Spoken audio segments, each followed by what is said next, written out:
Olá, pessoal, seja bem-vindo, seja bem-vinda aqui ao nosso podcast Além da Mídia. Você sabe muito bem, você que já vem acompanhando esses episódios, que nós trazemos aqui a cada semana um entrevistado ou entrevistada de várias áreas, né?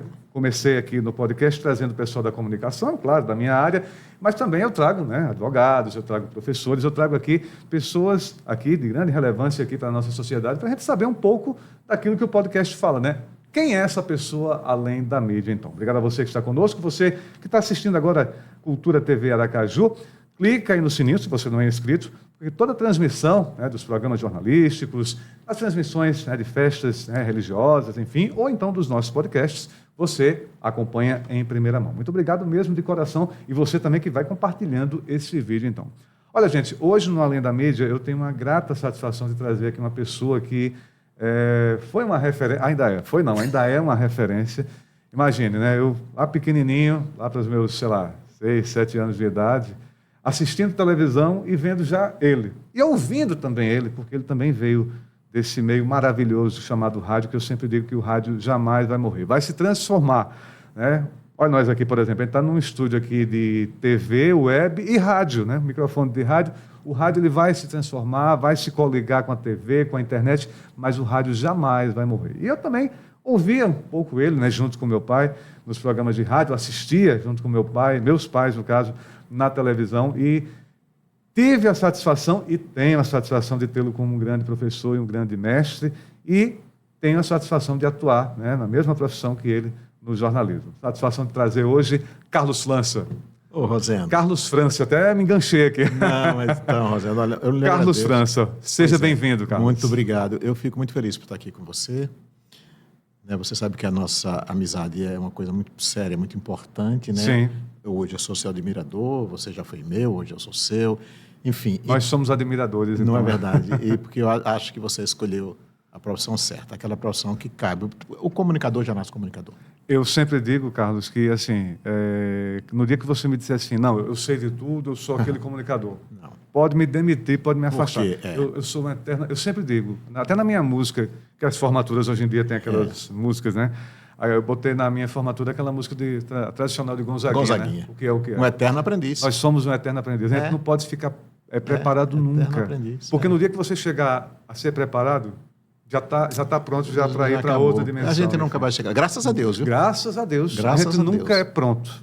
Há quem diga o seguinte, que quando você começa a envelhecer, uma maneira para você não ficar velho é aprender outra língua, porque você tem a sensação que está renascendo. Na nossa profissão é a mesma coisa. Com certeza. Né? Olha, França, muito obrigado por você vir aqui. Imagina, Uma satisfação. E vamos ter uma boa conversa aqui então. Eu começo sempre, Carlos França, perguntando quem é a pessoa, né? Quem é o Carlos França? A gente conhece, eu falei, fiz um pouquinho Conhece aqui. o comunicador, né?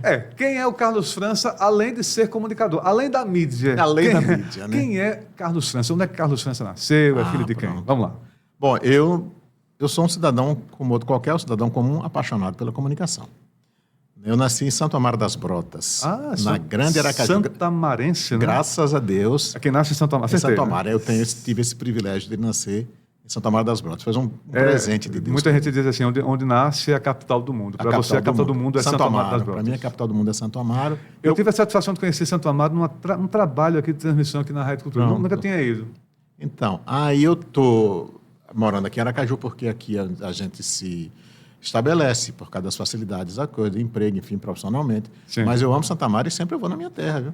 Vou lá. Tá próximo, né? Aqui, você vai aqui pela ponta da Cajubarro? 30 e poucos quilômetros. Acho que até pela ponta é mais perto. É mais perto, você pega menos trânsito, foge da BR. Sim. Né? E antes de chegar em Maruim, porque Santa Maria é vizinha a Maruim, você tem uma entrada à esquerda e já está em Santa Maria. Eu vou lá sempre, porque eu gosto de, primeiro, ver minha cidade. Sim. Depois comer umas coisas gostosas que tem lá, aratu, peixe, camarão. Opa, rapaz. Lá tem, assim, é beira de é beira de rio. É do Manguezal, Rio Sergipe. Sim. Ele sai daqui, né, vai descendo e, enfim, depois vai para o outro lado, à direita vai para Rio Pomonga, depois Rio do Sal, enfim, vai e passa para Santo Amaro, atravessa uma ilha que a gente chama... lá, então. Vai, você precisa gostar. Uma ilha que chama Ilha do Doido. Né? E aí a gente vizinho... Ilha do Doido? É, o Ilha do Doido, porque eu acho que era um cara doido que morava lá, só pode ter sido. Mas é uma ilha mesmo? É uma ilha mesmo, é um ilhéu, né? Banco de areia. É um ilhéu, né? É um banco de areia, mas também tem coqueiro, tem, enfim, a maior parte é areia, mas tem coqueiro, tem minhas plantas lá, e quando na minha infância, Eu pescava muito lá, pegava siri, pegava bagre nos manguezais, enfim, eu tenho muita coisa para falar da minha infância, né? Então, eu sou esse. Eu começo nascendo em Santo Amaro. Santo Amaro, você, então, é o primeiro dos seus irmãos? Não, eu sou o último, sou o quarto. Ah, você é o último? É, o último. Não, desculpa, penúltimo. O último tem minha irmã ainda. Certo. Né? Então, eu sou o terceiro. Tenho 2 irmãos mais velhos já falecidos, infelizmente, depois tem eu e depois tem minha irmã. Certo. Mas você e sua irmã que ainda... Aí isso materno, né? Paterno tem mais. Meu pai teve 11 filhos, né? E desses 11, 5... Nós temos vivos hoje. Eu, minha irmã, Tony Maurino, meu irmão que fez 90 anos em fevereiro, e minha irmã, Mauri Lourdes, que fez 92. É assim. Né? Então, minha irmã, infelizmente, está acamada, meu irmão de 90 anos está meio adoentado, mas nada demais, ele logo se recupera, até porque ele gosta muito de viver. E ele tem uma vontade tão grande de viver que ele vai resistindo, né? O nome da minha mãe era Clotilde França Gomes, do meu pai, Antônio Eugênio Ramos. E eles faziam o que lá em Santo Amaro? A minha mãe, digamos, era, como se chamava naquela época, prendas domésticas, né? Do lar. Do lar. E meu pai... de casa. Meu pai era um homem aposentado aqui da prefeitura de Aracaju, mas se virava com tudo, dirigia jipe, corria... Chamavam ele de Mestre Eugênio. Mas ele era lá de Santo Amaro? Não, daqui de Aracaju. Ele morava lá em Santo Amaro? Ele morava aqui. Morava aqui, né? Foi ele que conheceu minha mãe numa história que eu digo que é muito bonita. Meu pai foi para Santo Amaro. Lá em Santo Amaro não tinha luz elétrica. Não tinha luz elétrica? Não tinha luz elétrica. Era candeeiro, lampião, essas coisas. Isso tão perto, assim, numa capital, assim, não tão cidade, longe. 30 quilômetros de Aracaju. Só que naquela época não tinha estrada também. Se pegava a lancha ou a canoa, você sabe ali onde é aquele restaurante Zé Peixe, no terminal, virado para a Barra. Sim. Aí tinha a alfândega ali em frente. Sim, lembro. Ali onde eram as lanchas da Barra dos Coqueiros. Ali. Né? Então, ali era antes daquelas lanchas da Barra, elas saíram depois da ponte, né? Sim. Tudo vinha de Santo Amaro, vinha de Maruim, os Saveiros, enfim, tudo parava ali. Ou seja, tudo parava ali. Tudo parava ali. E o transporte mais próximo de Aracaju para Santo Amaro era ali. Era ali. Não era estradas? Não tinha, não. Depois tinha linha de trem, que tinha uma estação em Maruim, as pessoas que iam de trem, saindo ali do mercado, onde era a primeira estação, e parava na estação de Maruim, descia e ia a pé para Santa Amaro, ou cavalo, enfim. Nossa, eram 7 quilômetros. Eu mesmo, quando eu estudei no ginásio de Maruim, eu fui a pé muitas vezes. Né? Já tinha uma estrada, mas rudimentar, né? Eu fui a pé muitas vezes. E aí, então, parava a lancha ali. Então, um prefeito de Santo Amaro, na época, chamado Fausto Valdemar Sobral, que é pai de Sérgio Sobral, que até recentemente era presidente do Cresce, né? Corretora de Imóveis. Isso. Então, o pai de Sérgio Sobral foi prefeito de Santo Amaro. Sim. E resolveu botar luz elétrica em minha cidade. Né? Aí, na época, comprou um gerador, que hoje é um gerador que abastece qualquer um prédio desse aqui em Aracaju. Então, fazia o seguinte, botava as postas nas ruas, as lâmpadas, e acendia de 6 às 10. E meu pai foi chamado, meu pai era esse homem que se virava para tudo, né? Foi chamado para montar esse motor. Sim. Fizeram uma casinha que a gente chamava de... Como é o nome, meu Deus, que chamava casa? Depois eu lembro. Né? Aí fizeram essa casa lá, botaram esse motor, esse gerador, a óleo.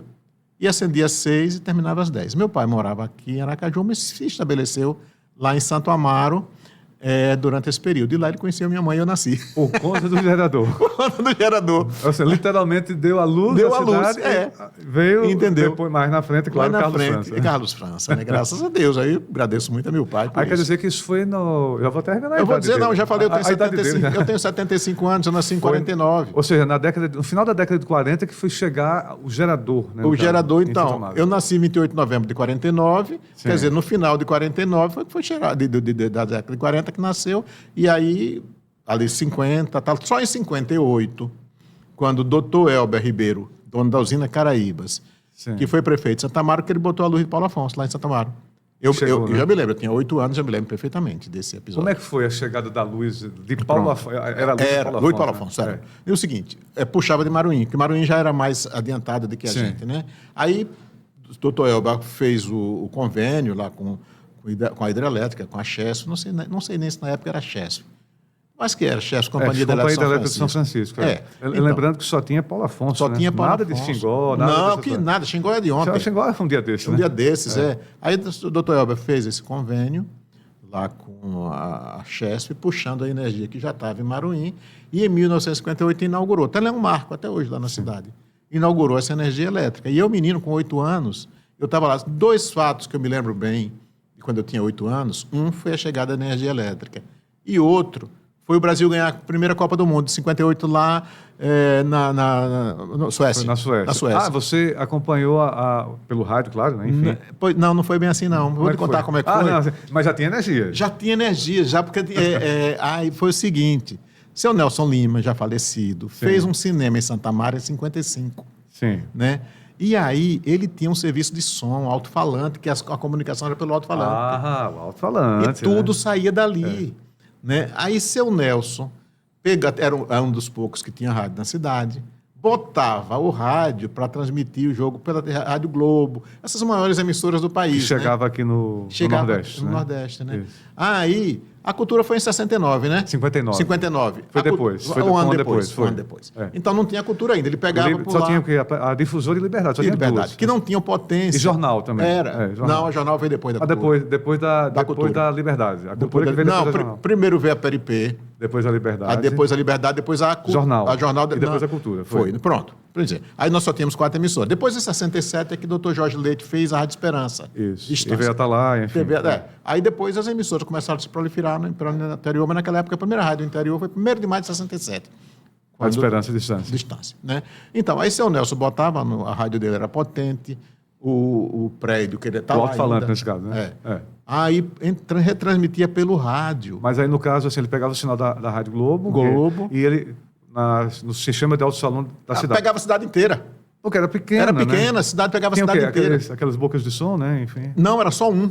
Só um serviço de alto-falante. E as pessoas que vinham dos bairros mais distantes, que não eram tão distantes assim, vinham para a praça para ouvir melhor. Então, o Brasil fazia um gol. Aí seu Nelson entrava e dizia, mais um gol do Brasil. Essa lembrança está muito presente. Nossa, rapaz. Então, quer dizer que essa modernidade foi assim, né? Foi assim. Então, foi aí que começou o rádio para você? A comunicação na sua vida, não? Não. Sabe como é que começou o desejo pela comunicação na minha vida? Como é que foi? Eu estudava em Maruim, no ginásio maruinense, que em Santa Mara não tinha ginásio, a gente ia estudar em Maruim. Ia a pé, ou de caminhão, ou em qualquer meio de transporte. E uma professora chamada Maria Auxiliadora Santiago, que era irmã do Padre Santiago, já falecida há muito tempo, e ela, graças a Deus, está viva. Ela falando para a gente sobre português, era professora de português, né? E aí estava português, redação, essas coisas tudo lá.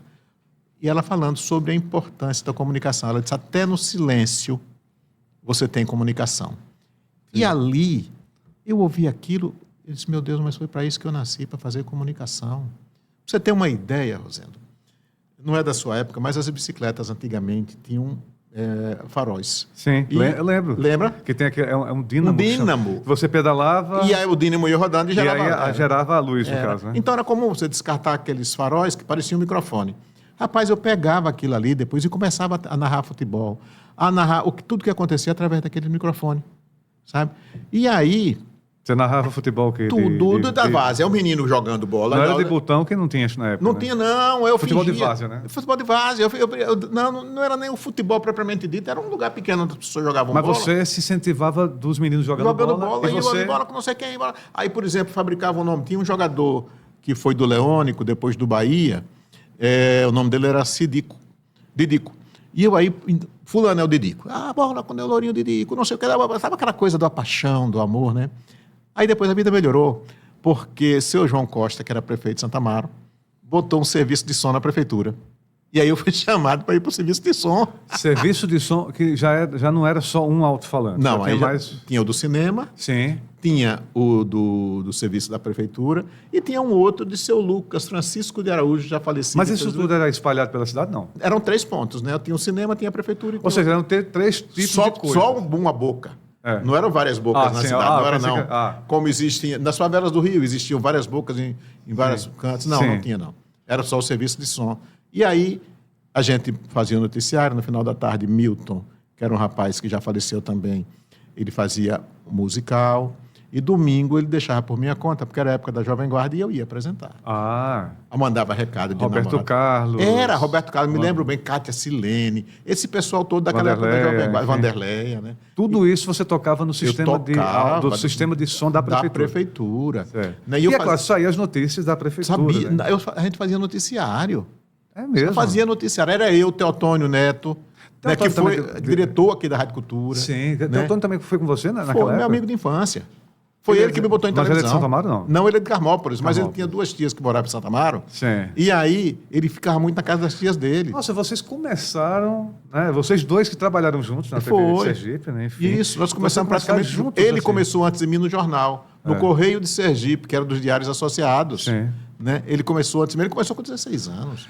Agora é interessante essa questão do sistema de som, né? Isso. Uma pessoa, por exemplo, que faleceu recentemente, né? Que começou no meio...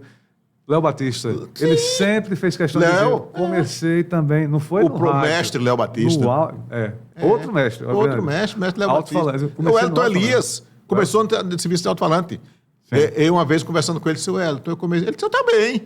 Então, Euler Ferreira começou em Lagarto, porque era aquele orgulho da gente de falar na televisão, no rádio. No rádio, né? Assim, o rádio era o sonho, eu andei fazendo teste, tudo que era Ou seja, o rádio naquela época era um ápice, né? Algo que Meu você amigo, imaginava. você ser locutor de rádio, você ser um Gilvan Fontes, que começou aqui na Rádio Cultura com o Roteiro das 11. Eram meus ídolos. Moura, Reinaldo Moura. Então, ó, meus ídolos. Gilvan, garoto, eu sou mais velho do que ele 3 anos, mais novo 3 anos. Gilvan, Zé Eugênio de Jesus, Santos Mendonça, quem mais, meu Deus do céu? Naílson Menezes. Eram meus ídolos. Todos de rádio. Todos de rádio, porque o rádio é a grande paixão de todos nós comunicadores. Aí você começou, Carlos, nessa questão narrando, né? E foi para o sistema de da prefeitura. Da prefeitura. E daí? Você veio para em Aracaju? É outra história. Como é que foi? Bom, aí eu vim estudar aqui em Aracaju, né? E fiz teste, só não fiz na Rádio Cultura, mas fiz teste na Rádio Difusora, da época a Peripeira Difusora, a Difusora, Rádio Jornal, Rádio Liberdade. Quem me deu uma esperança foi Silva Lima na Rádio Cultura, na Rádio Liberdade, na época, né? Sim. Aí Lima disse assim, meu caro, você é bom, mas eu não tenho como lhe contratar. Né? Enquanto eu estava nessa correria para aqui, para lá, eu tinha um irmão que morava em São Paulo, veio me buscar. Eu fui embora para São Paulo, fui morar com ele lá, porque eu não estava conseguindo trabalho aqui, né? Fui com 19 anos para lá, mas aí, lá eu até tentei, enfim, mas já era a época em que você exigia uma formação de jornalismo. Já tinha. Já tinha exigido essa formação de jornalismo, e eu não tinha essa formação de jornalística. Aí lá, eu fui estudar ciências contábeis. Mas eu andei falando na Rádio Bandeirantes, eu andei falando não sei o quê, eu telefonava para aqui. Uma vez, o Antônio Marques, que era narrador daqui, Rádio Cultura, foi transmitir Confiança e Portuguesa, lá em São Paulo. Né? Aí Manuel Marcos, que hoje é deputado e era médico do Confiança, a gente chama ele de Nequinho, mas o nome dele é Manuel Marcos. Nasceu em Santa Maria no mesmo dia que eu nasci. Aí Nequinho disse para Marcos, isso aqui é de rádio. Marcos, então você vai trabalhar comigo. Eu fui transmitir esse jogo, Confesso tomou de 4-1. Eu fiquei indignado, ainda chamei o juiz de ladrão. O cara tá perto de 4-1, a gente chama o juiz. Gerardino César Coelho, o nome do juiz. Nunca esqueci, chamei o juiz de ladrão. A gente tomando de 4-0, né? Aí de 4-1. Foi 4-1 não, foi 4-0 mesmo. E chamando o juiz de ladrão, sabe? Então, aí foi uma festa. Depois Batalha, Carlos Batalha, que estava na época na Rádio Liberdade. Batalha já foi transmitir Confiança e Ponte Preta em Campinas. E aí ele veio me chamar para ir fazer com ele. Batalha. Isso. Né? Eu aí fui. Para Campinas? Campinas, a gente transmitiu lá, o Confiança tomou de 3-0, eu saí lá e fui. Que ano foi isso, né? 76. 76. Foi sua primeira... Não, a minha primeira trabalhar propriamente foi essa. Silva Lima eu andei falando algumas coisas, mas sem obrigatoriedade. Silva Lima acho que foi um dos nomes assim que acho que até hoje... Um dos nomes mais importantes do rádio. Eu acho que antes de Silva Lima talvez não tivesse assim, um nome de destaque. Né? Não, tinha Zé Eugênio, que era na Rádio Peripê. Tinha, quem era, meu Deus, o irmão de Paulo Silva, que foi para a Rádio América. Sim. Esqueci o nome dele agora também. E tinha mais quem? Alfredo alguma coisa, que foi quem botou Zé Eugênio em rádio. Sim. Ele estava pela Rádio Peripê e estava transmitindo um jogo no Adolfo Hollenberg, que era onde hoje é o Ateneu. Sim. Não tinha comentarista, chamou o Zé. Zé, faz favor, comenta isso aqui para mim. Aí Zé comentou o jogo. Daqui a pouco o Zé está na rua na semana seguinte, e o cara, daqui a pouco o Zé Eugênio já disse, meu Deus do céu, nem me chamou, correu para lá e pronto. Entrou em rádio. Zé Eugênio foi cantor de rádio. Zé Eugênio foi locutor, narrador, tudo que você possa imaginar em rádio. Ele era outro apaixonado pelo rádio. Né? Zé morreu trabalhando. Zé morreu com quase 100 anos, trabalhando. Lembro. Era um dos locutores... Mais antigo do Brasil. Do Brasil. Magalhães, acho que está nesse mesmo caminho, Carlos Magalhães. Agora é o decano. Magá só está com 87.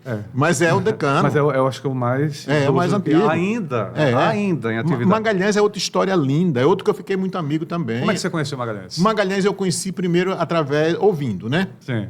Depois, pessoalmente, depois que eu voltei de São Paulo. Magalhães é odontólogo, era professor da Universidade Federal de Sergipe e era narrador daqui da Rádio Cultura. E tinha um programa aqui, meio-dia, com a ajuda de Viana Filho, Tito, né? Aí a gente escrevia, pedia gol de fulano, eu pedia muito o hino do Sergipe, de quem eu sou torcedor, e pedia alguns gols. Teve um dos gols que eu pedi, que foi um jogo da Rádio Cultura contra a Rádio Liberdade. Silva Lima era o goleiro da Rádio Liberdade e Raimundo Luiz era um atacante. Aí Raimundo fez um gol, a Cultura ganhou de 1-0. Aí eu escrevi para cá durante o meio depois, para pedir o gol de Raimundo Luiz. O gol narrado, né? Não, Raimundo fez, Raimundo jogando. Era time da rádio. Sim, o Raimundo Luiz, sim, lembro. Raimundo era diretor aqui da rádio. Isso, enfim, lembro, né? Saudoso, né? Saudoso Raimundo, meu amigo também. Há pouco tempo faleceu. Agora você imagina para mim, Rosendo, que menino, ouvindo esses caras todos, depois me tornar amigo. Você de arrepiar. É de arrepiar. Eu estou vendo aqui você falando, olha, Zé Eugênio, Raimundo Luiz, Santos Mendonça, né? Silva Lima, Naílson Menezes. Quer dizer, olha quantos pesos. Né? Isso sem falar com os amigos mais recentes, como Hermínio Matos, né? Com todas essas, Zé Antônio Marques, Raimundo Macedo, Pingo de Leite, que eu não consigo chamar ele de Raimundo, é Pingo mesmo. É o menino, como é o nome dele? Messias Carvalho, não? Não, Messias Carvalho também da minha geração. Quando nós falamos agora há pouco que fez a primeira narração com o Silva Lima, que está a foto dele aqui fora. Ah, sim, na verdade foi o... Não é Messias, Costa. Não. Que, quando parou não, morreu, estava trabalhando em Itabaiana. Ah, sim, é o... Agora realmente a memória foi. A memória foge, a gente é um sujeito bom. João Batista Santana. João Batista Santana. Esse pessoal todo ficou meu amigo. Quando eu olho para trás, eu começo a lembrar, fulano morreu. Ciclano morreu, me dá uma tristeza. Quando você vê aquela foto que tem aqui ao lado, aqui na Cultura, tem uma equipe, duas, né? Um se repete, né? Ali tem o professor Alceu Monteiro. Alceu Monteiro. Tem Irandir Santos. Do Alcei. Alcei é o do Rio, do Alcei Camargo. É Alcei Carvalho, Então, aí, toda essa turma, sem falar com o nosso grande... Gilson Hollenberg também. Gilson, Jurandir... Né? Sem falar com o nosso grande mestre, Jairo Alves de Almeida, né? Não está na foto ali, né? Não está na foto ali, mas tem uma foto dele aqui. Ali, Não, Jairo, sabe? Essa coisa me deixa assim tão feliz. É que um convite desse para eu vir aqui participar e contar um pouco dessa história nossa. É tão bom você recordar, né? Aquele passado, porque assim, você chega assim no momento. Isso acontece às vezes comigo. E olha que eu não tenho tempo, claro que não, você tem. Não, mas assim, você olha, sei lá, 10, 12 anos atrás, poxa, o rádio já estava moderno, mas hoje em dia, e isso está acontecendo, que a gente está vendo aqui, né, França? A gente vai falar mais um pouco sobre isso, mas isso está acontecendo por quê? Chegou uma coisa, assim, terrível, que foi a pandemia. Isso. E, assim, isso tudo que nós estamos fazendo aqui era para estar acontecendo praticamente agora. A pandemia que empurrou a gente a fazer isso. Porque, na verdade, a gente começou essas transmissões, aqui na Cultura, pelo menos, essas transmissões de vídeo, né, de Google Meet, enfim, isso foi justamente na pandemia, por quê? Porque não podia ter essa possibilidade. A pandemia teve algumas vantagens. Lá no Tribunal de Contas, onde eu trabalho atualmente, nunca se produziu tanto como na época da pandemia. Eu acho que não está se produzindo tanto, não é só no tribunal, em todos os cantos. Como na época da pandemia. Porque a gente trabalhava de casa. Isso. Né? E a coisa acontecia, né? Mesmo à distância. Né? Você quer saber de uma coisa? Por exemplo, lá tem de vez em quando uns eventos, aí você traz um palestrante de fora, resultado, você só pagava para o palestrante o cachê dele. Passagem, hospedagem, não precisava, porque você fazia via internet. Sim. Né? Alunos, todos dessas faculdades, toda internet. Então, teve esse lado positivo. Infelizmente, eu acho que nós não soubemos aproveitar o pós-pandemia. O próprio planeta melhorou. As pessoas deixaram de ir para a rua, de explorar. A água começou a ficar menos poluída, as aves começaram a aparecer, peixes começaram a aparecer, mas nós não soubemos aproveitar isso. Quem sabe... É isso que eu sempre digo. A pandemia, ela veio, parece que para nos ensinar, e parece que a gente não aprendeu. A gente só ficou naquela questão do terror, porque vacina não vacina, porque tem... Não, a questão da humanidade, talvez... Foi o mais importante, para a gente ficar mais próximo. As pessoas se aproximaram, se ajudaram durante a pandemia, quando a pandemia acabou, todo mundo... Acabou, voltou ao que é normal. Normal. Então, isso que a gente está vendo agora, essa tecnologia toda, era para ser... Agora, para a gente estar meio que desfrutando. Mas não, 2020 a gente já foi meio que impelido, né? Pois por conta da necessidade mesmo. E nós estamos aqui, então, nessa tecnologia. Pois é. França, aí você, voltando a falar da sua história, que é muito, muito bela, então você, vamos lá, teve essa oportunidade com o Silva Lima, mas assim, rádio mesmo, a primeira, qual foi? Não foi com ele, mas foi pouco tempo. Silva Lima na Liberdade. Na Liberdade, mas foi pouco tempo. Aí foi quando eu fui embora para São Paulo. Como eu já disse lá, eu tentei fazer alguma coisa. Não deu você certo. foi para São Paulo? Eu fui em 69, voltei em 80. Passei 11 anos em São Paulo. Aí lá... 69 e a voltei 80. em 80. Então, lá eu estudei ciências contábeis. Não, nada de comunicação? Não, assim. eu estudei ciências contábeis, porque eu falei, não, eu gosto muito de comunicação, mas eu não sei se eu volto para Sergipe, eu não sei como é que eu vou ficar. Eu vou estudar ciências contábeis, que é porque é uma maneira que eu vou até arranjar... Não era a coisa que eu queria. Sim. Acabei. Quando eu terminei o curso de ciências contábeis, Teotônio me chama de volta para Sergipe. No ano de 80? De 80. Eu voltei para cá, eu fui para lá em agosto de 69 e voltei em agosto de 80. Chega aqui, eu vim dirigir uma companhia de seguros, era a Companhia Federal de Seguros. Aí Teotônio me chama e diz assim, você vai para a TV Sergipe, você vai fazer uns comentários políticos, assim, tal. É um contabilista fazer comentários políticos. Veja só. Mas no começo Teotônio me orientava, né? Teotônio foi um irmão para mim. Porque, na verdade, assim, essa amizade, mesmo à distância, mas vocês começaram lá. Eu vocês começaram Teotônio, lá, né? Eu tinha 14 anos, Teotônio tinha 13. Lá em Santa Amaro, Lá, né? em Santa Amaro, Carmópolis, Santa Amaro, Carmópolis, Santa Amaro, depois por aqui. Eu tinha 14, ele tinha 13. Foi aí que começou a nossa amizade. Ele também foi para São Paulo, morou um período lá, depois voltou. Aí ele me orientava como fazer aqueles comentários, e eu passei um tempo na TV Sergipe treinando televisão, não tinha nenhuma experiência de televisão. Nenhuma. Nada. Minha experiência era rádio, pouco, mas tinha. Televisão nem isso. São Paulo você não teve contato com rádio, assim? Não. É claro, você acompanhava os grandes nomes do rádio. Eu ligava, às vezes, para as emissoras. Sim. Então, agora eu ouvia rádio, sempre fui apaixonado por rádio. Bandeirantes, Jovem Pan, tudo? Era, tudo. Mais a Jovem Pan. É porque Era assim, São Paulo é um mundo, a sede do Rádio Moderno era a Jovem Pan. Quando inauguraram aqui, em 68, a Rádio Atalaia, Teotônio já foi para a Rádio Atalaia, eu vivia lá dentro, nos estúdios da Rádio Atalaia, no Hotel Palace. Eu redigia nota de esporte para Jurandir Santos, eu redigia... Sabe aquela coisa então de você... teve uma participação no jornalismo esportivo, mesmo que por notas, né? Chegou a narrar, assim, depois? Não, narrar não. Narrar nunca fui narrador. Só foi na infância foi. mesmo. Foi. E aí depois, aqui na Liberdade, eu fiz comentário. Fiz comentarista, né? Mas narrador não. Porque depois eu fui trabalhar na Liberdade quando eu voltei. Aí Teotônio me fala com o Hilton Lopes, quando eu voltei. Hilton Lopes é quem coordenava... Olha, outro nome, Hilton Lopes. Hilton, muito meu amigo. Deus, você teve... Graças a Deus. A grata satisfação de pegar tantos profissionais. Então, assim. em setembro, agora no setembro próximo completa 45 anos, em setembro tinha os Jogos da Primavera, aí Hilton Lopes falou assim, setembro de 80, vamos hoje fazer a cobertura dos Jogos da Primavera. Eu disse, você vai me fazer um teste? Ele olhou para mim e disse, não te testa profissional. Eu quase caí para trás. Puxa, não se testa profissional. Porque assim, você não tinha... A vivência, a coisa... Porque na verdade você passou 11 anos em São Paulo, e tudo, né? ouvindo rádio, mas você não estava praticando. Não, nós estamos aqui ele disse, não se testa profissional. Pega o microfone e vai trabalhar. Rosendo. Em 80? Em 80, setembro de 80. Lá vou eu. Você foi... É Batistão? Não, era na Avenida Barão do Maruim. Sim, a abertura do Jogo da Primavera. Né? Era a abertura da Barão do Maruim. E eu... Setembro, com aquilo que eu estava ouvindo em rádio. Qual a rádio mesmo? Rádio Liberdade. Liberdade. É a antiga Rádio Liberdade, né? Eu ouvia a rádio. A rádio na época ainda era na Rua Itabaianinha. Rua Itabaianinha. Isso. É onde... Na reta final, antes de ir para cá, para Basílio Rocha. Com Heráclito. Isso. Depois, que aí foi outro boom da Rádio Liberdade. Foi. Né? Saiu daí. Depois o Teotônio foi ser diretor e eu voltei para lá. Sim. Né? Aí... Eu comecei, então, a fazer isso, e o Tom Lopes, a partir de amanhã, segunda-feira, quero você lá, meio-dia e pouco, para a gente fazer o programa de esporte. Aí fui eu, ele... Tudo na Liberdade. Tudo na Liberdade, lá em cima onde tinha um auditório. Na época as emissoras tinham auditório, né? Sim. Onde tinha um auditório, aqui não funcionava mais, mas tá. E comecei a trabalhar com ele, até que Teotônio falou, pronto, agora você já está pronto para ir para a televisão. Me chamou. Em pouco tempo de rádio. Pouco tempo de rádio. Porque na época, né, Carlos, não tinha como tem hoje, assim, o profissional que se forma, assim, dedicado. Assim, hoje em dia, a gente faz, é claro, é multiplataforma, não tem como você ficar... Não tem. Mas naquela época não tinha aquela questão profissional da televisão. Não tinha. Vinha do rádio. Do rádio. Era.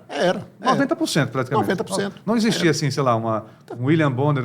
Se bem que o William Bonner começou no rádio também, né? Então, Gilvan, que foi o nosso maior apresentador de televisão em todos os tempos, e foi. Sim. Gilvan começou aqui na Rádio Cultura. Mas assim, não tinha uma pessoa assim, olha, esse começou na televisão mesmo. Não. Tem do rádio. Não. Hoje tem, que essa garotada... Mas naquela minha época, a época de Gilvan, na época de Acival Gomes, na época... O rádio é uma escola. O rádio é uma escola, e vai ser sempre. para o impresso, apesar de que o impresso hoje está bem diminuto, né? Mas assim, para a internet, para tudo. Você, por acaso, vai sair daqui para Maceió e vai parar para ler um jornal? Não. Ou ver o que está saindo no YouTube? Você está dirigindo aqui, Está ouvindo, você tá rádio. Não tem como, ninguém vai esperar o rádio nunca. E outra, uma coisa que eu sempre falo aqui, viu, sobre rádio, muita gente, rádio na internet, tudo bem, você está vendo aqui na internet, mas, por exemplo, uma coisa que se falou muito nas enchentes do Rio Grande do Sul, Sim. Sabe como é que o pessoal... Porque, veja, enchente, fiação de energia, tudo torado sem energia. Consequentemente, as torres de celular também sem comunicação.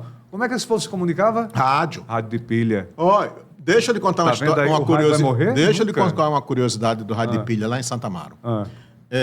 Tinha um rádio com válvula. Sim. Esse você tinha que ficar em casa. O transistor, né? Aí veio depois os rádios transistorizados. Transistor, o menorzinho. Transistorizado. Aí, menorzinho, assim, entre aspas. Era grande. Era grande. Mas era menor se comparado com os primeiros. Aí vinha esse rádio e era pilha. O trabalhador rural, pescador, qualquer trabalho, o orgulho era ter um rádio. Eu me lembro até hoje, ia andar com ele debaixo do braço na praça, o passeio de domingo à tarde, ouvindo o rádio. Era, sabe, aquela coisa, todo mundo segurando seu radinho aqui, feliz da vida. Não precisava aqueles alto-falantes, não. Já o rádio, cada um no seu. Não, porque eu sou de uma época, quando eu falei que não tinha energia elétrica, que quem era rico tinha um rádio grande, aí pegava uma bateria de caminhão, porque não tinha energia, ligava aquela bateria de caminhão e o rádio funcionava com aquela bateria. Só que ele tinha duas baterias. Sim. Uma que estava funcionando e outra cheia aqui. Quando aquela que estava funcionando parava, descarregava, ele pegava a cheia, pegava a outra, botava numa canoa, trazia para carregar. E aí, quando eu olho para trás, gente, eu devia fazer um livro romanceado sobre isso, né? Sim. Essas coisas lindas, e sempre o rádio. Gente, você ouve rádio, nós estávamos conversando sobre isso, em qualquer lugar do mundo você ouve a Rádio Cultura. Exatamente. Como é que eu vou sair daqui? Eu vou para São Paulo, vou para o Rio, vou para não sei para onde, para a Europa, se eu não consigo ouvir uma emissora local? Eu tenho que chegar a ouvir minha emissora local. Aí eu boto no celular. Bota no celular e está ouvindo lá a cultura, qualquer rádio. Então, domingo mesmo, eu fui ao futebol, e aí, todo domingo, quando eu vou estar lá na porta do Batistão, o cara vendendo aquele monte de radinho. Ninguém podia comprar aquele negócio no passado, não. Todo mundo vendendo. Quanto é isso aqui? 15? Vou dar 10. E leva. Né? Então está uma maravilha, graças a Deus. E aí você tem isso que está acontecendo aqui com a gente. E aí, a TV Cultura. A Cultura TV. Cultura TV, Aracaju, então. Então, você... 1980, Rádio Liberdade, e aí Teotônio te leva para a televisão. Foi a sua primeira experiência, logo de cara? De televisão foi a primeira experiência. Como é que era, hein, Carlos? Porque, por exemplo, no rádio você, antigamente esquecendo que a gente tem câmeras aqui, você falava, talvez conversava com alguém, mas assim, era só microfone. E como é que era para olhar para a câmera, então? No começo, rapaz, eu sempre fui uma pessoa muito ousado. Eu acho que todo mundo nasceu para dar certo. Todo mundo nasceu para dar certo. Você não dá certo quando fica com vitimismo. Quem sou eu? Eu sou pobre, eu não posso fazer isso. Aí isso não vai dar certo. Só vai dar certo quando você acredita que pode. Eu aí, meu amigo, Nazaré Carvalho. Que também passou aqui, que ela foi discotecária daqui. Minha amiga. Depois é que ela realmente estourou mais. Eu procurei Nazaré, desesperado. Falei, Nazaré, eu estou sendo chamado para televisão. Ela já trabalhava em televisão, já tinha toda uma experiência. Disse, tenha calma. Veja ali na sua frente a câmera. Esqueça que tem gente lhe vendo. E faça seu trabalho, sem se preocupar. Ela tinha programa infantil nessa época, né? Teve, né? Não, nessa época, mas não, ela era vereadora. Já era vereadora? Era vereadora, era tia Nazaré, tal. Sim. Antes. Aí ela disse, olhe para a câmera, esqueça que tem gente de vento, senão você vai ficar nervoso. Hoje em dia, os professores, olha, você tem que basear aqui e tal. Naquela época, olha a dica, Nazaré. Era Nazaré. Não, esqueça que a gente tem vendo, olhe para a câmera e tchau. E faça o seu trabalho. Sabe, foi ela que me deu essa orientação, eu desesperado. Claro, ainda havia a locução, né, de rádio na televisão, porque, como eu estou falando, era uma coisa nova. Hoje em dia não, hoje em dia você existe, hoje com as tecnologias, todo mundo junto, mas existe assim, olha, um texto mais para televisão, algo mais para o rádio, mas assim, todo mundo hoje está envolvido. Né? Uma vez, eu vendo Nazaré apresentando o programa, Nazaré é ótima, sem problema nenhum. Quando terminou o programa, eu disse, liguei para ela e disse, Nazaré, você está bem? Ela disse, não estou legal não. Eu disse, porque eu lhe vi na televisão. Você estava ótima. Ela disse, mas quando você está diante da televisão, você não pode passar seus problemas. Ela estava com problemas, mas você não pode passar seus problemas. Verdade. Você tem que estar diante de um microfone, sabendo que quem está ali ouvindo e quem está ali vendo não tem nada a ver com seus problemas. Você tem que passar aquilo que você está... Então, eu aprendi, minha grande faculdade de comunicação foram esses profissionais. Depois, eu fiz uma pós-graduação em processos comunicacionais e organização empresarial. Aí já foi uma formação já na área. Na área. Na área, foi. Aí já foi.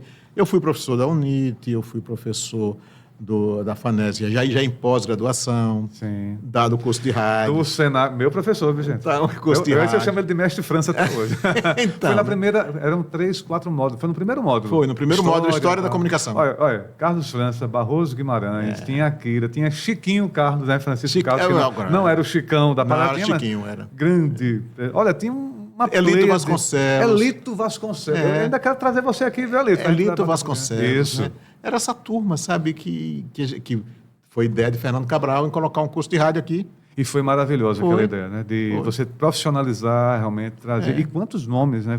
Nomes vieram, né? Eu acho que eu fui da segunda turma. Viu? Então, aí depois esse pessoal tomou gosto pela comunicação, foi fazer faculdade. Sim. No meu caso, como é o seu caso. Rádio, depois fui para a UNIT, enfim. Tomou gosto pela comunicação, foi fazer. Então a gente deve isso a Fernando Cabral. A quem eu chamo de eterno presidente do sindicato. Eterno presidente.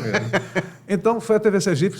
Meu primeiro emissora de televisão foi. Não foi a única. Não foi a única. Depois eu fui para a PRP, trabalhei na TV Caju, trabalhei na TV Cidade. Voltou para a TV Sergipe, né? Voltei para a TV Sergipe. Né? E como é que foi essa chegada na TV Sergipe? Tecnologia naquela época não era como a gente vê hoje, né? Não. A gente não tinha teleprompter, não tinha nada, né? Era no... Era Gilvan Fontes. Eu estou sempre repetindo Gilvan porque... Não, porque Gilvan Gilvan. Viu? Gilvan inventou um negócio. Gilvan pegava o script antes, né? Aí lia o script, gravava, botava um ponto no ouvido, na hora que ele ia falar, apertava o gravador. Aí a voz saía no ouvido dele e ele repetia. No mundo, ninguém fez isso. Só Gilvan. Só Gilvan. Então pegava e lia. Depois, tinha época também, você tinha que abaixar a cabeça. Não era o caso de Gilvan, não abaixava a cabeça. Nessa época eu tô, Gilvan tem TP? Eu disse, não tem TP aqui ainda no estado. Não tinha, não né? tinha. Já Fialho, que já tomava nota num papelão grande e botava na frente da câmera e lia. Então, o telespectador não percebia. Né?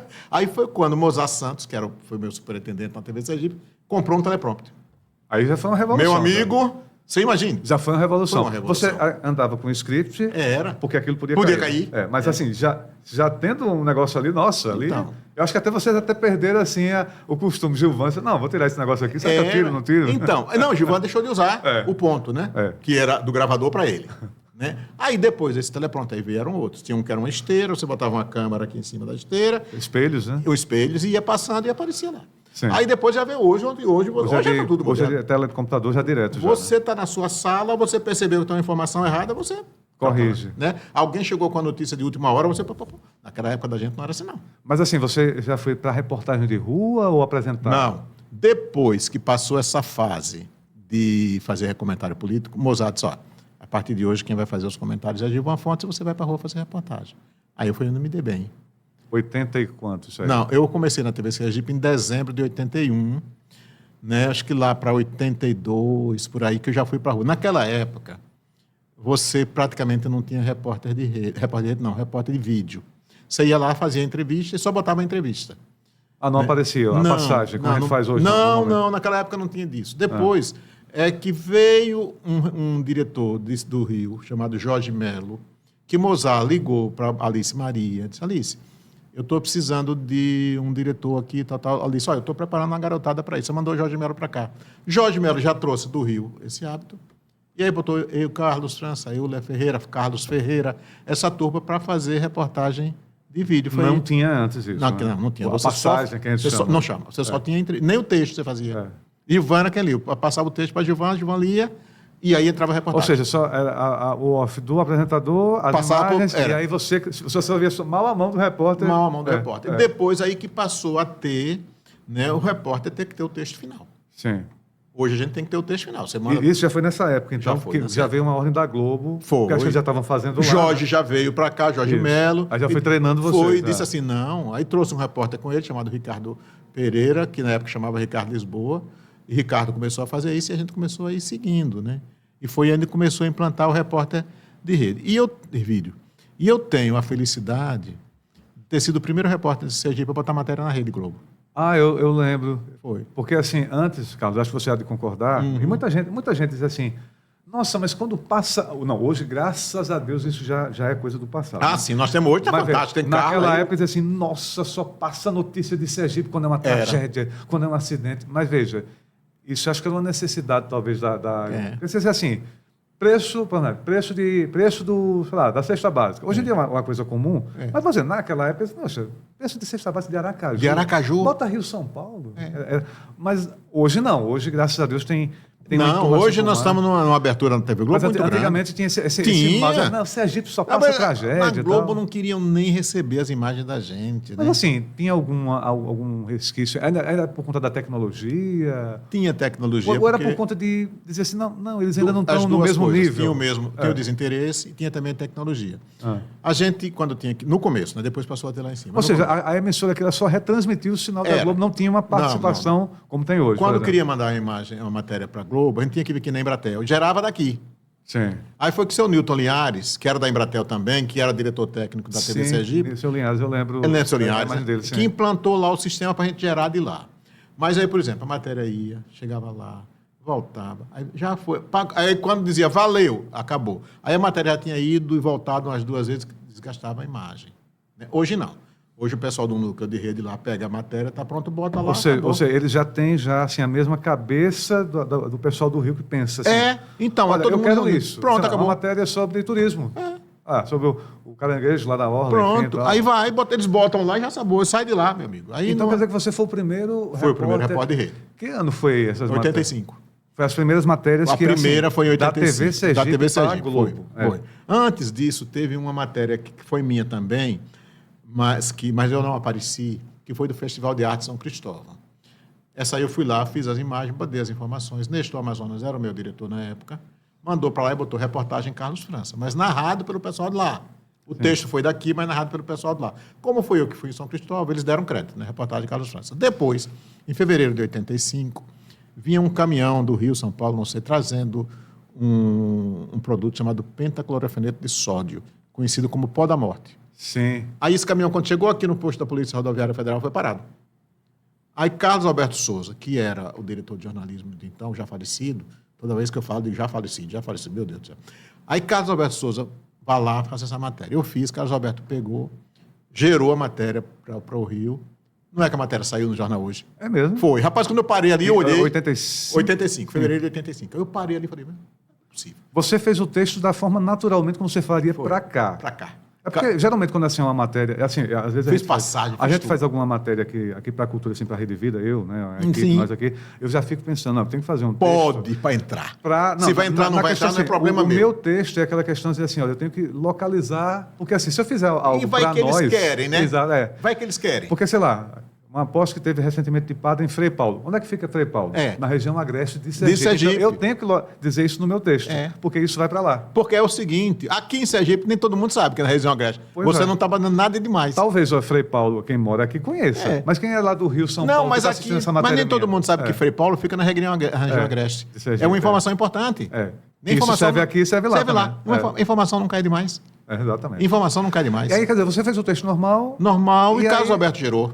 Aí chegou para mim e disse, eu gerei, viu? Rapaz, quando eu vi a matéria no ar. Esse gerar, às vezes assim, vai ao ar ou não vai? Pode derrubar ou não vai? Chega lá, eles que se encarregam de botar no ar. Porque tem uma fila, né? Tem uma fila. Eu sei que quando é Jornal Nacional, Jornal Hoje, no seu caso, vem matérias de tudo quanto é canto, assim, internacional, tal, para você, o editor decidir. Mas como o tema era muito importante por esse pó da morte...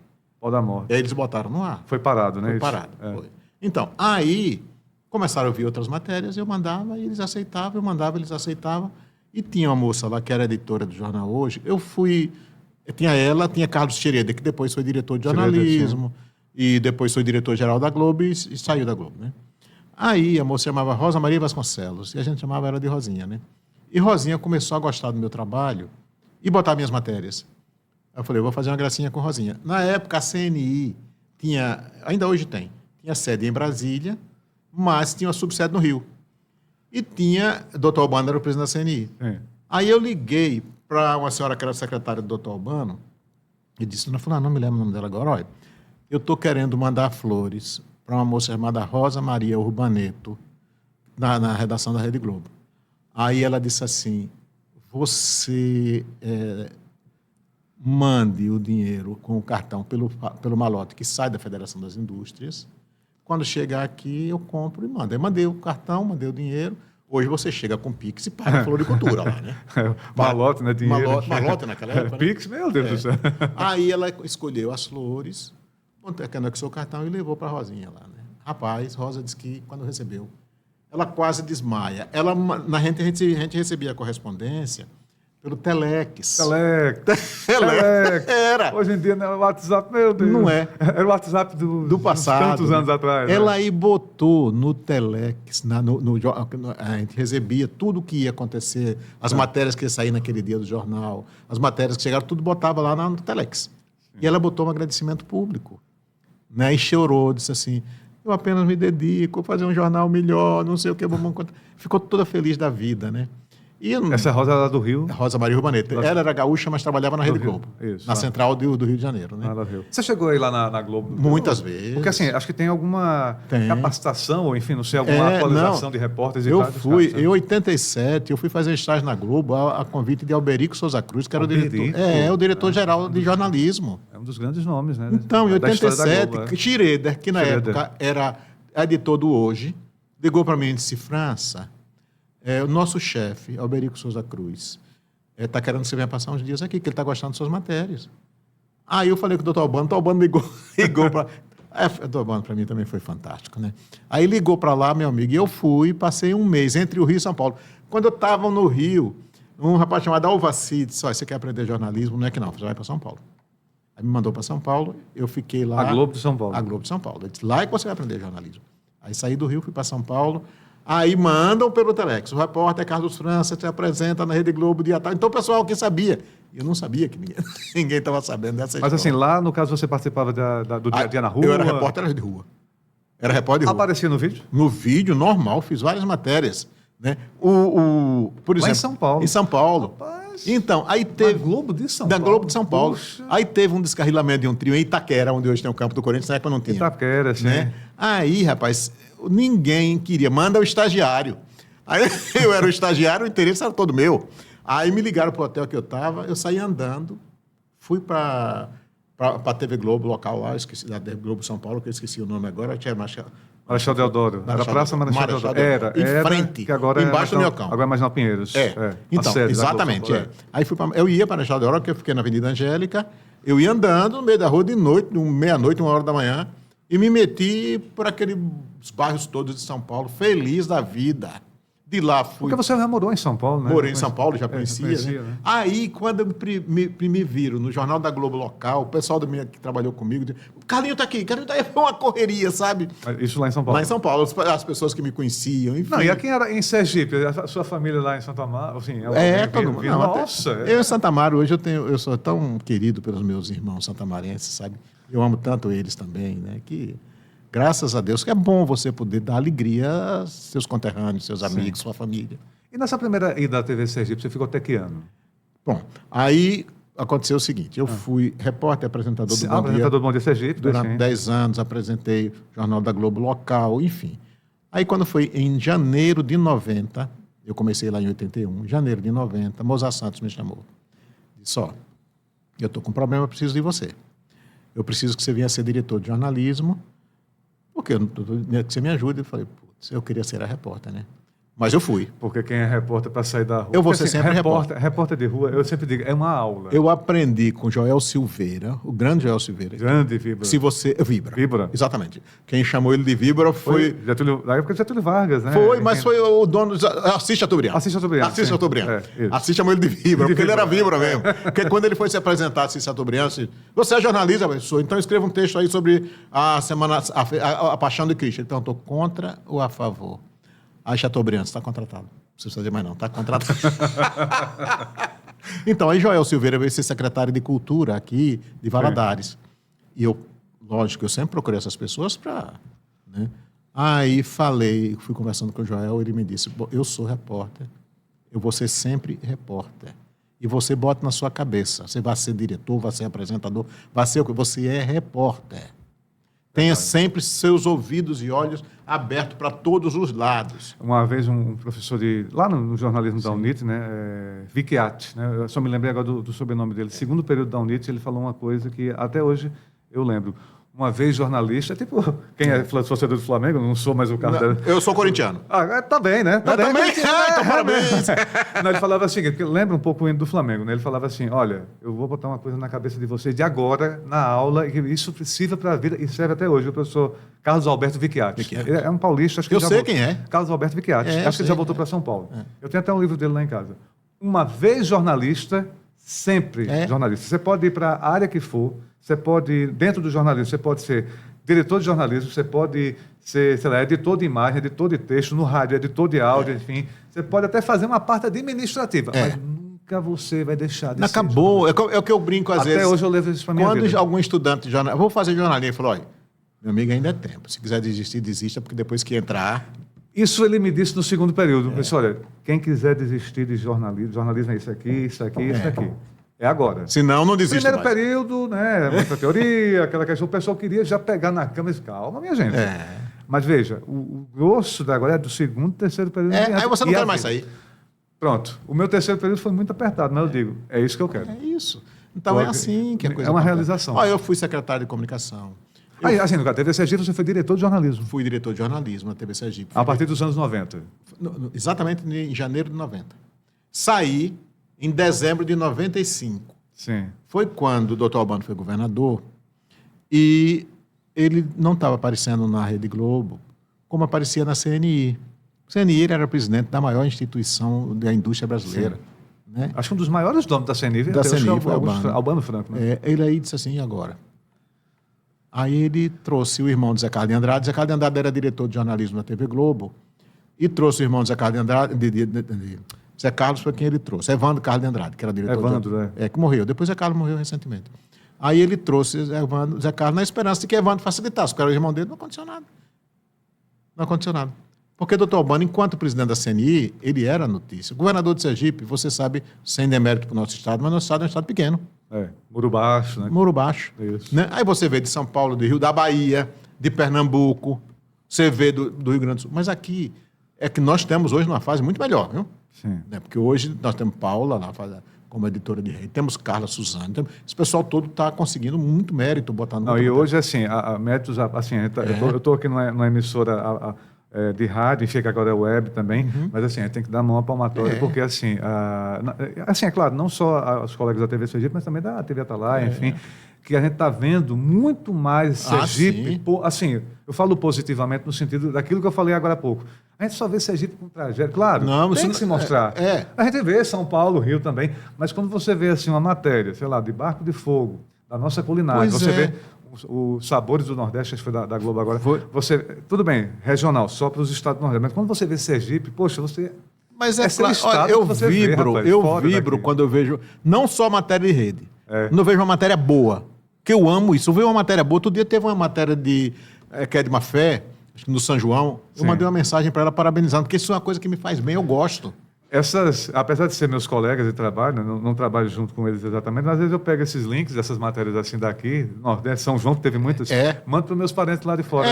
Porque eles dizem, aí eu vi, olha, vi aqui no Hora 1, e sai muito no Hora 1 Sergipe. Sai muito no Hora 1. Estou vendo no Hora 1 aqui vocês, aí de Sergipe e tal. Isso orgulha. É orgulho pra gente. Não sabe? Assim, são colegas de profissão, não é a mesma empresa, mas é lindo, isso é lindo de ver. Nós estamos preocupados com o bom. Claro. A Rádio Cultura está fazendo a coisa bem feita, vamos aplaudir a Rádio Cultura. Claro. Né? Qualquer emissora. Qualquer emissora. Isso. Né? Não existe essa aqui. Todos são co-irmãos. Né? Todo mundo está na mesma barca. Na mesma barca. Locais diferentes de trabalho, mas... porque como eu falei, o meu professor, jornalista, sempre jornalista. Nós nos dedicamos a isso. Quando a gente veio se dedicar ao jornalismo, porque a gente gostava do jornalismo. Nós nos dedicamos a isso, que a gente ama isso. Né? Graças a Deus. E eu digo assim, eu fiz alguma coisa boa diante de Deus, que me fez ser jornalista. Aí você foi diretor de jornalismo da TV Sergipe até 95. Dezembro de 95. E depois? Depois eu fui para ser a secretária adjunto de comunicação. Aí já não foi mais com a TV Sergipe? Já saiu? Eu saí. Aí o titular era Magalhães, depois Magalhães pediu para sair, para se meter com política, e eu assumi a titularidade da comunicação. Do governo? Do governo de Albano. Sim. Primeiro governo de Albano. Aí, quando terminou o primeiro governo de Albano, André Barros foi ser o secretário de comunicação. Sim. E eu fui para a PRP. Né? Você lembra dessa fase da PRP também? Fui para a PRP. Fui ser diretor da PRP, só que como eu gosto muito de vídeo, aí eu fazia um programa na... Nunca deixou de ser repórter. Aí eu fazia na a FM também, rádio, mania do rádio. Toda noite de domingo eu tinha um programa especial na rádio, a PRP FM. Toda noite de domingo. Eu lembro também. Era músicas. Eu pegava, por exemplo, Calbi Peixoto. Hoje é dia do Calbi Peixoto. Ele pegava, levantava na FM, toda a história de Calbi Peixoto. Contava a vida dele toda. Outro cantor, hoje é Elis Regina, outro não sei o quê. Eu contava a história dele, terminava um trecho, botava uma música. Terminava outro trecho, botava uma música. Ponto. Aí doutor Albano perdeu a eleição, não, é que ele não podia mais candidatar. Aí doutor João Alves ganhou a eleição. Né? E eu saí da PRP, e nisso chega Heráclito Hollenberg e me chama para ser assessor de comunicação do Tribunal de Contas. Aí eu fui com ele, foi assumir a presidência e eu fui com ele. Nesse meio tempo, eu ainda no Tribunal de Contas, Fernando Cabral foi ser diretor de televisão na PRP. E da professora Marlene Calumbi era a diretora-geral da Fundação PRP. Né? Aí Cabral falou com a professora, eu queria trazer a França para ser diretor de jornalismo aqui. Só que eu trabalhava de manhã. Ela disse, ele pode vir à tarde. Aí eu fui. Aí fui ser diretor de jornalismo. Já não era diretor-geral, era diretor de jornalismo. Né? Aí depois saí da PRP, quando o doutor João perdeu, eu saí da PRP e continuei só no Tribunal de Contas. Né? Aí, quando eu fui para a PRP, eu já estava na TV Caju. Né? Aí foi quando eu continuei na TV Caju, quando eu saí da TV Caju. Aí foi quando eu fui para a TV Cidade, fui para a TV Cidade, que era da Diécio Monteiro. A Diécio, sim. Aí lá eu fazia apresentação do jornal e matéria de rede. Então fiz muita matéria de rede, que na época a TV Cidade era afiliada da Rede TV. Rede TV, sim. Rede TV. Eu lembro dessa fase. Eu fiz algumas matérias boas lá, fiz uma matéria sobre os 70 anos da Moto Lampião, sabe, enfim, aquela história do oceanário aqui, sim. Sabe, um bocado de matéria, graças a Deus. Aí, quando eu saí da doutora Isabel Nabuco, foi ser presidente do tribunal. Aí me chamou para eu ser, na época não era diretoria, era superintendência de comunicação.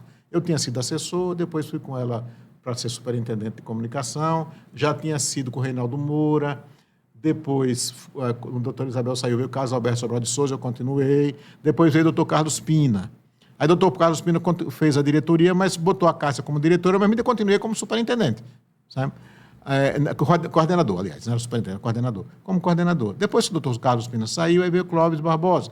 Aí eu saí e voltei. Até hoje estou lá na redação, dando minha colaboração, fazendo a apresentação. Ou seja, mesmo modificando as atividades, mas sempre no Tribunal de Contas. Eu estou há 24 anos no Tribunal de Contas. 23 anos no Tribunal de Contas. 23 anos? Eu fui para ficar 2 anos. E tão jovem. Está rejuvenescendo. Então... Parece que o Carlos Santos está voltando àquela época do alto-falante. Tomara. Está voltando, porque está jovem. Estou vendo aqui, não, ele está com... eu tenho 24 anos. É tipo aquele carro que está na ladeira. Opa, ele está com o pico de subir, ainda vai subir mais. Há 24 anos eu botei 5 pontos de safena no meu coração. Nossa. O prazo era 8 anos, eu estou há 24. 3 vezes mais. Deus é muito bom. Deus é muito bom, né? Você está no lucro ainda. Não tinha prazo. As pessoas diziam, não, o prazo é 8 anos. Aí o doutor Teto disse que nada, o prazo é a manutenção que você vai dar. Agora, veja, Carlos, nesse tempo todo, né, você viu, acho que uma tecnologia gigante. Eu acompanhei Você viu lá da TV Sergipe, ou antes da TV Sergipe, e agora? Nossa, olha, é assombroso. Na época da TV Sergipe, quando eu cheguei, já tinha o videotape. Sim. Mas eu conhecia a TV Sergipe na época da fita. Você dizia assim, você tem X pés de fita para trabalhar. Você não podia passar daqui. Jairo sempre fala essa história, que você só tem alguns minutos para você fazer uma passagem, uma coisa rápida, uma entrevista e voltar para revelar. Errou, tá errado. Vai pro errado. Ih, rapaz. Vai pro errado. Porque é caro, né? É caro. Aí foi quando veio o videotape. Aí foi uma maravilha, né? Aí você errava, não. Podia repetir. Corta. O cara dizia assim, essa vamos pro teste. Aí tá lá, bababá. Aí depois na edição é que você... videotape. Aí depois, era desse tamanho a fita do videotape. Ainda tinha um gravador que o cara carregava de lado. Rapaz, eu lembro. Lembra? Eu lembro. Grande colega, né? Fui conterrâneo de meus pais, Reginaldo Rodrigues, acho que você trabalhou com a TV Sergipe. Meu amigo. Eu lembro uma vez que ele foi meu cinegrafista. Meu pai trabalhava na época de supermercado, teve uma greve de supermercado aqui em Aracaju, isso foi nos anos 80. Eu era garotinho, meu pai lá, assim, não era da área de grevista, mas estava lá os colegas dele e tal, na Praça Fausto Cardoso. Aí eu me lembro... Reginaldo. Foi a primeira vez que o garotinho vi Reginaldo, ele sozinho com a câmera e ao lado da câmera um gravador. Porque não tinha auxiliar. Porque na verdade, assim, hoje em dia a câmera é acoplada com a... Não, até e a fita desse tamanho, agora não é mais nem fita. Mas na época era a fitona mesmo. Era. Ou seja, era o gravador separado. Não, na época do gravador era a fitona. Era separado, Aí depois é uma fitinha desse tamanho. Hoje não tem mais nem fita, é um disquinho. Um cartãozinho de memória. Um cartãozinho de memória, não tem mais nem fita. Né? Então, esse progresso... Aí eu digo assim, se envelhecer também tem suas vantagens. Eu acompanhei tudo isso, rapaz, desde o começo. Para quem é da época por exemplo, nossa, né, fase, pelo menos a minha, do videocassete. Videocassete. Né? Você pegar o videocassete. Hoje em dia você nem isso tem, nem DVD tem mais. Eu vou lhe contar uma história que aconteceu comigo recentemente. Eu tinha 5 anos. O meu irmão vivia aqui em Aracaju e assistia um filme e chegou lá contando, olha, assistia um filme assim assado, de um padre que foi para uma ilha onde tinha leprosos. Sim. E até que um dia ele descobriu que estava com lepra também, quando ele botou o pé na água quente e tal. Aí, a partir dali, ele já se referia aos leprosos da ilha como meus irmãos leprosos. Pronto. E aí eu vi o nome, Frei Damião Bozano. Eu falei, por que Frei Damião tem esse nome? Ele disse, é uma homenagem a São Damião. Eu conhecia Cosme Damião. Entro lá, encontro São Damião de Malocai. O filme que meu irmão assistiu há 70 anos atrás, em preto e branco, no YouTube. Nossa! Por acaso... Por a curiosidade de saber por que o Frei Damião tinha esse nome, eu descobri esse mesmo filme que o meu irmão contou quando a gente era criança, lá em Santa Maria. A tecnologia. Como é que recuperaram esse filme? Como é que botaram no YouTube? Hoje, o mundo é pequeno. Você vê hoje a televisão do mundo inteiro. Exatamente. Antigamente, para você ver uma transmissão assim de fora... Quando vinha uma fita, até eu lembro, a Boris Casão, em vez de uma entrevista, porque na época não existia a imagem do âncora. Ele foi um dos primeiros âncoras brasileiros. Né? O âncora é aquele pessoal, né, gente? É o anchorman, né? Ou seja, ele apresenta, ele vira de câmera e dá uma opinião. Ele ancora o jornal, né? Ele ancora o jornal, né? Por exemplo, a William Bonner, você não vê, ainda não é um... Assim, é um apresentador. Grande apresentador, mas ele não é âncora. Ele não não dá a opinião como o Boris Casão dia. Aí ele disse que quando ele veio porque ele veio do jornal. Olha aí, o jornal que ele foi apresentar na televisão, no caso, o jornal impresso. E aí disseram que na época Silvio Santos trouxe uma fita da CNN dos Estados Unidos. Quer dizer, você não tinha a ligação de lá para cá. Eu vou trazer aqui uma fita para você ver como é que é o âncora. Hoje em dia não, está tudo interligado. Você na sua casa, bota no YouTube, bota na TV a cabo, quem tem ainda, está tudo interligado. A coisa era tão diferente que teve uma moça que foi para a televisão fazer uma palestra para a gente e dizendo o seguinte, que as pessoas recebiam geração de imagens lá dos Estados Unidos ou da Europa e não tinha voz. Eles não sabiam o que estava acontecendo, mas deduziam e faziam um texto em cima daquilo que eles estavam vendo. Hoje não, você vê em tempo real o que está acontecendo em qualquer lugar do mundo. E hoje em dia, né, aquela questão de você querer ver assim, algum jogo, alguma coisa, né, na televisão... não, eu tenho que ficar ali para ver o final da novela, ou então alguma coisa. Hoje em dia, você reprograma, assim... Sim? Você pode assistir onde você quiser. E com o streaming, então... Então. O Além da Mídia, por exemplo, não precisa ser de manhã, de madrugada, você clica aí e já vê tudo. Então, o mundo hoje... Agora, eu não sei onde nós vamos chegar. Porque, É isso que eu ia perguntar agora. Você, como jornalista que está nessa né? Enfim, né? O Carlos Francis aí que está querendo voltar a ser um menino realmente. Então... Como é que você vê o futuro da comunicação? Eu não tenho direito de imaginar que nós vamos retroceder. Não tenho esse direito. Não. Porque eu acho que de agora para trás não volta. Não tem como. Quem viveu como eu vivi, você não tinha luz elétrica na cidade. De repente você chega ao ponto que nós chegamos. E cada avanço... O telefone, para você fazer uma ligação daqui para São Paulo, você ia na Telegipe, na época, pedia uma ligação, esperava uma manhã inteira para conseguir. Né? Hoje você fala com qualquer pessoa do mundo através de um celular, que eu nunca podia imaginar que o celular... Imagina, você pedir uma linha telefônica, era um horror, o pessoal, nossa, aí pela Telegipe. Meu Deus, hoje em dia ninguém sonha. Na época, quando surgiu o telefone aqui, tinha um negócio chamado PABX, que era uma coisa gigante. Sim, lembro. Aí a menina da casa, digamos, me liga aí para casa do Dr. Machado. Aí, como pouca gente tinha telefone, a telefonista pegava um fio aqui, botava aqui, ligava na casa do Dr. Machado. Aí fazia a ligação. A ligação, imagine. Imagine. Aí, quando começou a ter ligação interurbana, Santa Amaro veio ter telefone em 80. Eu estava aqui, já tinha voltado de São Paulo. Olha, Doutor Augusto Franco foi inaugurar o telefone de Santa Amaro. Era Telegipe? Telegipe. Entendeu? Mas era telefone ou era um posto telefônico? É um posto telefônico. Um posto telefônico. Posto telefônico. Um posto telefônico. Porque tem telefone, meu Deus. Hoje você já não tem mais nem telefone fixo, né? Não, hoje em dia... algumas casas ainda tem por uma certa necessidade, mas hoje em dia...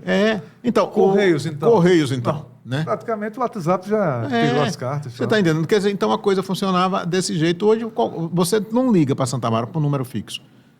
Você liga para o celular, para qualquer lugar. E outra, tem essa história do WhatsApp que nem a ligação você paga mais. O WhatsApp é quem se encarrega de fazer isso. E na sua família, Carlos, só foi você de jornalista ou teve mais gente? Não, só fui eu. Eu tenho Tem um filho seu que acho que eu estudei com ele na... Eduardo. Eduardo se formou em Direito, fez um concurso público para o Tribunal do Trabalho, Ministério do Trabalho. Sim, mas não aqui em Aracaju? Aqui. Sim. Aí passou, foi para Recife. Certo. Depois de Recife ele voltou, está trabalhando aqui e também depois fez psicologia. Fez a rádio lá e tal. Ah, tá. Fez psicologia e está fazendo as duas coisas. Tem um mais novo que se formou em medicina veterinária agora, que ele tem uma tendência para comunicador fantástica, sabe? Rapaz, agora que você terminou, vai fazer, porque eu não queria que ele fizesse logo comunicação. Ele pode fazer um podcast de veterinária, né? Pode, ele é bom. Ele é bom. Quem sabe, né? Quem sabe um dia, né? Então, um menino muito... Eduardo, ou Henrique. Não. Henrique. Eduardo é o primeiro. Eduardo um abraço para ele, que a gente estudou junto, né? Foi verdade. Henrique é esse que se formou em medicina veterinária agora, tem um amor muito grande pela profissão. Ele não seria outra coisa se não fosse veterinário, sabe? Mas ele gosta muito de comunicação também. Gosta, tem uma paixão do futebol. Mas você se sente realizado, você, Carlos, se sente realizado com a sua área que você começou lá atrás? Sim, me sinto. Mesmo, você não chegou a atuar na contabilidade, não, né? Nunca. Hoje eu não sei fazer um lançamento contábil. É mesmo? Não sei. Eu nunca me formei por me formar. Foi logo quando eu vim para cá e fui voltar para a comunicação, porque eu me registrei como jornalista, porque eu já era antes daquela época. Teotônio Neto, que eu falo de novo, deu uma declaração de que eu tinha trabalhado na Rádio Liberdade naquela época, tal, e eu peguei meu registro profissional. Eu sou do número 310 no Sindicato de Jornalistas. Eu sou 1710, então, da DRT, né? Minha DRT de jornalista é 310. E tem o de DRT de rádio também, que eu não me lembro o nome, mas de jornalista 310. Entendeu? Aí Teotônio deu a declaração de que realmente eu tinha trabalhado na Rádio Liberdade, eu apresentei isso, eu deixei de ser provisionado e passei a ser repórter profissional. Porque eu já tinha trabalhado... jornalista profissional. Mas pelo que eu estou vendo, eu acho que o Carlos França, para parar realmente, não... Não tem como parar. Não dá como parar, não. Você não pensa assim, não, agora eu vou... Não tem dar uma parada, pendurar o microfone... Não tem. Eu quero fazer no mínimo como Jairo. Teotônio, que está a essa altura, já não é muito mais velho do que eu, não. Mas está aí, você tem Gilvan. Gilvan parou agora. Eu não sei como é que Gilvan está aguentando. Eu digo para ele... Eu até já falei com... Assim, para esse pessoal, olha, se prepare, porque é um processo, né? Você do nada parar e... Não, eu vou fazer, né? Silvio Santos dizia sempre isso. Dizia, eu não sei como é que eu vou parar. Parou porque ficou doente. Verdade. Né? Silvio Luiz... E foi logo na pandemia, foi, né? Silvio Luiz morreu com 95 anos transmitindo um jogo. Isso. Né? Luciano do Vale só que o Luciano do Vale morreu novo, né? Já teve infarto na questão, né? Silvio Luiz foi até o final da vida. Silvio Luiz estava transmitindo um jogo... Sentiu-se mal e foi para o hospital. E depois de um mês e pouco, morreu. Quer dizer, então, todo mundo que é assim, sabe? Tinha um jornalista aqui chamado Nelson Souza. Nelson dizia que o sonho dele era morrer trabalhando. Morreu trabalhando. Literalmente. Ele já não estava mais em rádio, mas ele era mestre de cerimônia do governo do Estado. Aí veio o ministro da Saúde aqui, que era um japonês, que eu não me lembro o nome, na época da ditadura militar, ditadura, revolução, isso não me cabe. Né? E ele morreu. O ministro era médico, rapaz. Fez tudo para socorrer, mas não teve jeito. Então acontece. Zé Eugênio morreu com quase 100 anos. Né? Zé Eugênio com quase 100 anos. Eu dizia, velho. Aí às vezes me chamavam para fazer palestra em algum lugar. Eu dizia, vou levar Zé comigo. Zé, vamos em tal lugar. Não tinha dúvida. Eu passava na casa dele, pegava ele para mostrar o exemplo de quem... E ele foi algumas vezes lá no Senac. Você levou. Então eu levei. Aquilo... Porque Zé, eu gravei com ele. Eu acho que eu tenho lá na minha casa gravações. Então, eu era um grande admirador de Zé Eugênio. Mas um grande dele, de Santos Mendonça. Porque é aquele povo que a gente viu na infância. Sabe que você fica assim olhando, esse cara... Aí depois você é amigo de Santos Mendonça. Olha, Carlos França, o tempo voou. Parece que não foi nem uma hora. Eu nem percebi. Uma hora já tem uma hora? Mais de uma hora. Ah, coisa boa. Olha, mas assim, tudo que é bom passa voando. Tá. Mas assim, agora, peço para você olhar, né? Sim. Como dizia Clodovil na lente, na verdade. A lente da verdade Qual a mensagem que você passa para nossos internautas? Quem está acompanhando a gente, né? O Carlos França, aquele jovenzinho que começou narrando futebol, né? Entre aspas, né? Depois foi para o sistema de som da prefeitura, porque já tinha sistema de som em Santo Amaro, e daí um colega dele, Teotônio Neto, levou ele para o rádio, depois foi para a televisão, e agora Tribunal de Contas com essa tecnologia, e não está querendo parar nunca. Qual a mensagem deste Carlos França? Pois não, a mensagem de hoje é o seguinte, nunca duvide de sua capacidade, nunca. Não deixe que ninguém diga que você não tem competência. Muita gente disse para mim que eu esquecesse que eu não nasci para isso, mas eu acreditei. Acreditei e não me arrependo. Sabe, eu não sou jornalista por dinheiro, porque jornalista não é rico, né? Sergipe, então, né? Sergipe, então. Eu não sou jornalista por dinheiro, sou jornalista por amor. Agradeço muito a Deus por ter me dado essa profissão. Se você quer ser, meu amigo, você pode ser. Acredite, não duvide não. Acredite que você consegue. Carlos, lhe cumprimentando, mas me lembrando de uma história agora. Meu padrinho de batismo, ele foi daqui. E ele dizia assim, quando ele sabia que eu ia fazer rádio, enfim, telecomunicação, ele dizia, olha, Sergipe não paga um horror de dinheiro, você não vai sair um milionário, mas se você tiver gosto, se você tiver caráter, se você tiver vontade, ninguém vai lhe segurar. Jota Santos. Meu irmão, né? Meu irmão querido. Jota Santos, meu padrinho de batismo. Jotinha, meu, porra. Ele era mais do que um repórter do Sergipe, ele era um doido, com todo respeito, meu padrinho, defensor, porque eu fiquei sabendo que você largava o microfone e ia brigar com o juiz. Porque o repórter de campo tem que ser um pouco parcial, mas ele ia brigar lá. Eu estava no campo uma vez quando ele invadiu o gramado. Minha madrinha dizia assim, eu chegava assim, madrinha, cadê o padrinho? Já vá para o campo do Sergipe. Vá para a hora que ele mora lá. Ele mora lá. Era. Saudoso, eu levo isso, padrinho, porque você foi daqui da Rádio Cultura e olha onde é que eu estou. Quase 11 anos estou aqui.